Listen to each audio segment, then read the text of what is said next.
بسم اللہ الرحمن الرحیم۔ اولاد کو ہر اعتبار سے اس کی تربیت کرنا قرآن و حدیث کے مطابق یہ والدین کی سب سے اولین ترجیح ہونی چاہیے اور پہلی ذمہ داری ہے۔ بالکل صحیح۔ اور اس میں جہاں سے ہم نے ابتدا کرنی ہے وہ اپنی روزی کو حلال طریقے سے کمانا ہے۔ آقا کریم علیہ الصلوۃ والسلام سے پوچھا گیا کہ سب سے عقل مند کون ہے؟ فرمایا جو آخرت کو سامنے رکھے۔ پوچھا گیا بے وقوف کون ہے؟ فرمایا جو دنیا کو سامنے رکھے۔ پھر پوچھا گیا سب سے بڑا بے وقوف کون ہے؟ فرمایا جو دوسروں کی دنیا کے لیے اپنی آخرت کو خراب کرے، بچوں کے لیے، بیوی کے لیے۔ پہلی گزارش تو یہ ہے۔ دوسرے نمبر پہ فرمایا بروا آباءکم تبروا ابناءکم، تم اپنے والدین کی جس طرح قدر کرو گے تمہاری اولادیں بھی اس طرح تمہاری قدر کریں گی۔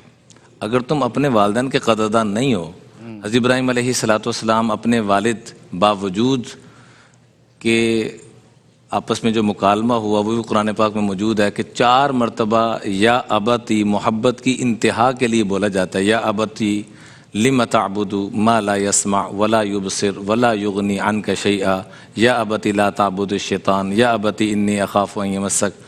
4 مرتبہ جیسے بندہ منت کرتا ہے تو آگے سے ابا جان کیا کہہ رہے ہیں؟ لئن لم تنتہی لارجمنک واہجرنی ملیہ، کہ باز آ جاؤ، اگر تم باز نہ آئے تو تمہیں پتھر مار مار کے تمہارا حال برا کر دوں۔ اللہ اکبر۔ تو آگے سے باپ کو کچھ نہیں کہا، صرف اتنا کہا سلام علیک، ابا جان میں آپ پہ سلام پیش کرتا ہوں، ساستغفر لک ربی، میں اپنے رب سے آپ کے لیے استغفار کروں گا۔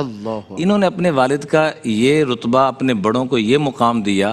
آگے سے انہوں نے جب اپنے بچے کو کہا یا بنیہ انی اری فی المنام انی اذبحک فانظر ماذا تری، انہوں نے چونکہ والد کی دل سے قدر کی، اب ان کا بچہ، ان کا بیٹا حضرت سیدنا اسماعیل علیہ الصلوۃ والسلام کیا کہہ رہے ہیں؟ یا ابت افعل ما تؤمر، اے ابا جان آپ کو جو حکم ہے مجھے ذبح کرنے کا بسم اللہ کیجئے۔ اللہ اکبر۔ یہ ہے بروا آباءکم تبروا ابناءکم، تم اپنے بڑوں کی قدر کرو گے، تمہارے چھوٹے تمہاری قدر کریں۔ بہت خوب، کیا ان بات۔ کو تربیت میں لانے کے لیے 3 نسبتیں ضرور پیش کریں۔